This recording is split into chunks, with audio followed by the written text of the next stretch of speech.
Bonjour à tous, une petite vidéo pour parler un petit peu de la situation au Gabon, de ce qui semble être l'actualité et tout simplement de ce que nous voyons et de ce que nous comprenons ou ne comprenons pas.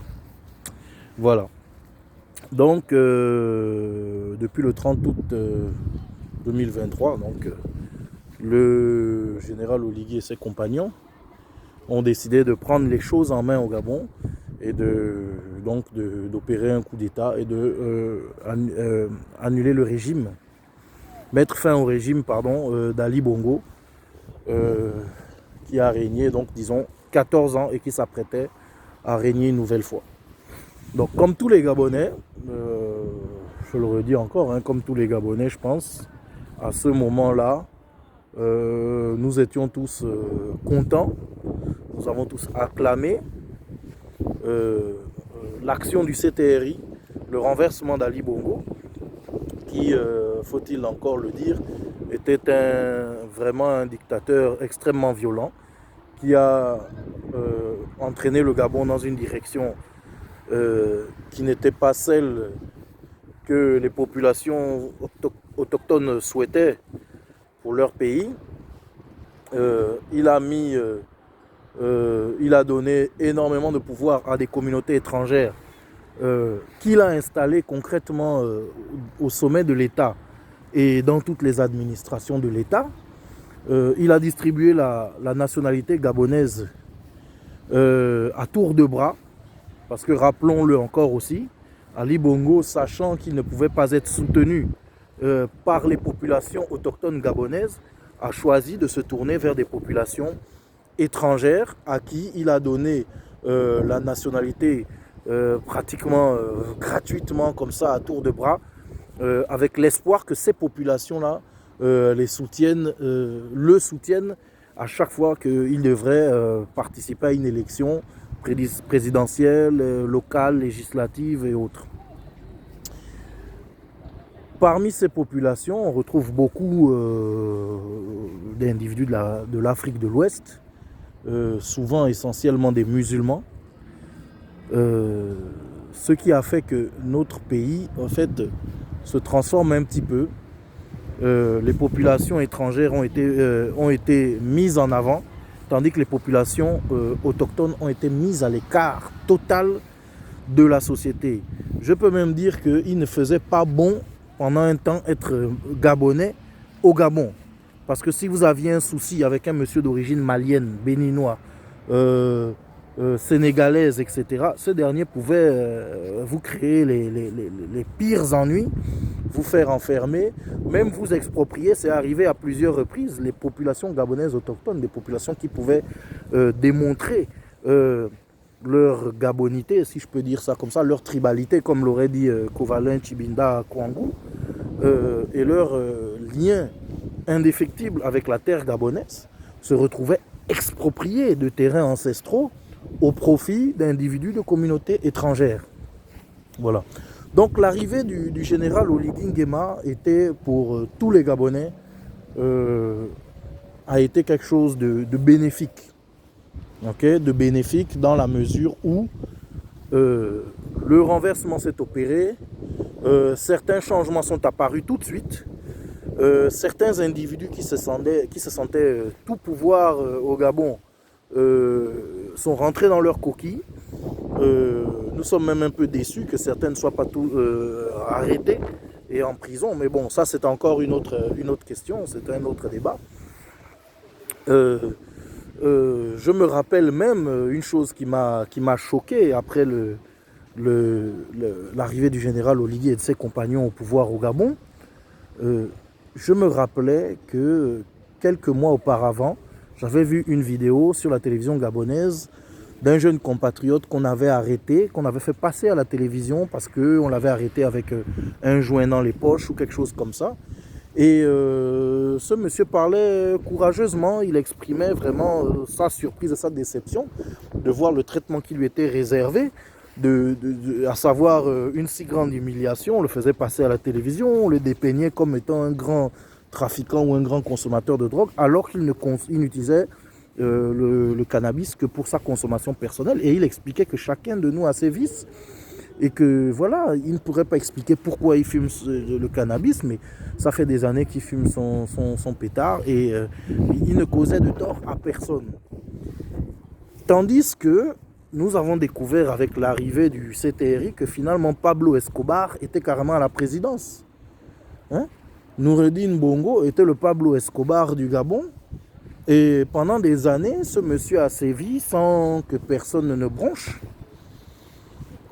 En faisant rentrer au Gabon des kilos et des kilos, peut-être même des tonnes de drogue en tout genre, de cocaïne, de chanvre indien, etc., etc. Tandis qu'un compatriote qui lui avait consommé un petit joint se retrouvait à la police. Donc tout ça, ce sont des choses qui ont été des faits marquants.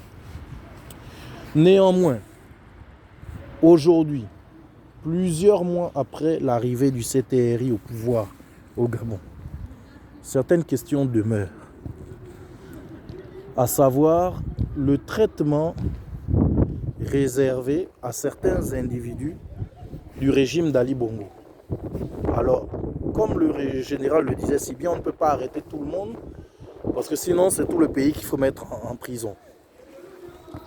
Jusque-là, nous pouvons le comprendre. Mais il y a quand même des figures marquantes, des individus qui ont quand même beaucoup fait, qui finalement se retrouvent toujours en poste, et d'autres qui restent dans l'ombre, continuent d'agir, continuent d'interférer dans le fonctionnement du nouveau Gabon auquel nous aspirons, notamment des individus qui ont quand même, pour moi, qui ont quand même posé des actes forts et pour lesquels il ne devrait pas avoir de pardon possible.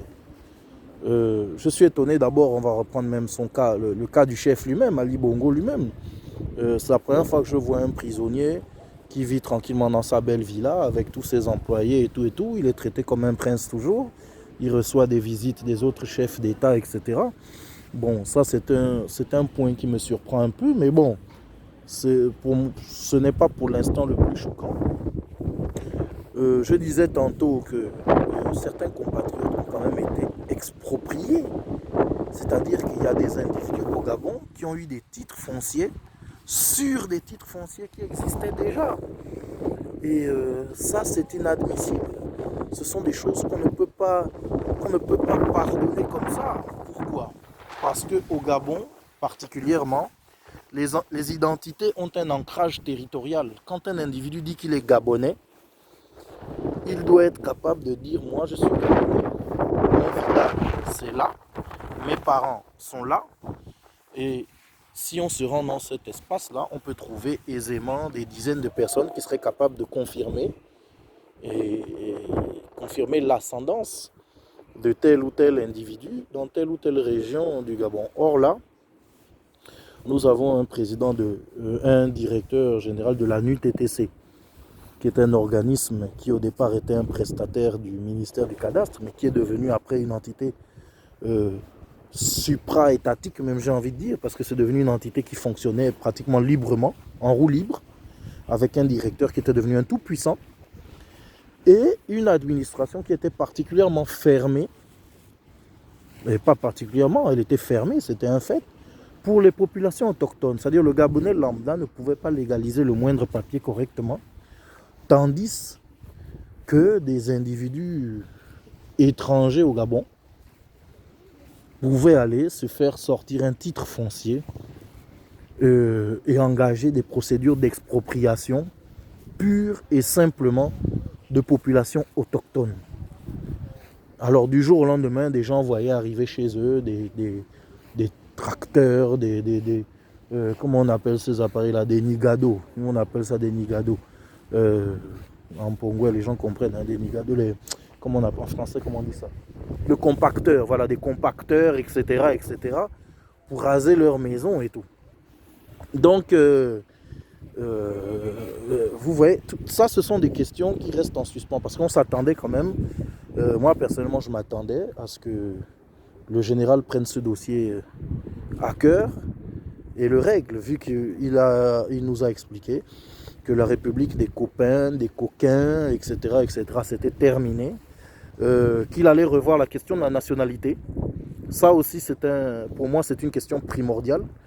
Un pays comme le Gabon, si on veut préserver la diversité et protéger les populations autochtones, la nationalité est une question fondamentale. Pour moi, on devrait pur et simplement annuler toute nationalité gabonaise acquise sous l'autorité d'Ali Bongo pendant ses mandats, tout simplement. Et tous les individus qui ont fait l'acquisition de terres, donc le foncier aussi, annuler toutes ces acquisitions-là. Ceux qui ont fait des investissements, écoutez, on peut régler le problème en utilisant la loi Minco, en utilisant des méthodes juridiques qui permettent donc à ces individus de récupérer leur investissement, mais tout en rendant la terre aux populations autochtones à qui ils les ont malheureusement souvent arrachés. N'oublions pas qu'au Gabon, contrairement au mythe que l'on vend aux naïfs, les populations n'ont pas toujours vendu leur terrain. Le système a précarisé volontairement les populations autochtones, a donné beaucoup de pouvoir à des communautés étrangères qui en ont joui à outrance. Ça, c'est la réalité. Et donc, on s'attend quand même à ce que le général accorde une attention toute particulière à ces dossiers-là qui sont liés à l'être humain même, précisément. Parce que l'être humain, le Gabonais, comme le dit José Bert dans la Fédéralitude, l'individu ne doit pas subir ses administrations, mais plutôt être au centre de toutes les attentions de ces administrations. Les administrations fonctionnent pour lui et par lui, et non pas contre lui et par d'autres. Vous voyez? Donc ce sont des points comme ça qu'il faille, je pense, revoir, pour lesquels il faille attirer l'attention du général. Et il y en a de nombreux autres points comme ça. Je ne vais pas m'étendre là sur tous les sujets parce que ce serait trop long. Mais pour aujourd'hui, je pense que je vais m'arrêter là. Et à partir de là, j'espère que cette petite vidéo captera l'attention de qui de droit et qu'une réflexion s'engagera sur ces questions-là. Voilà, je vous remercie tous. Bonne soirée et à bientôt.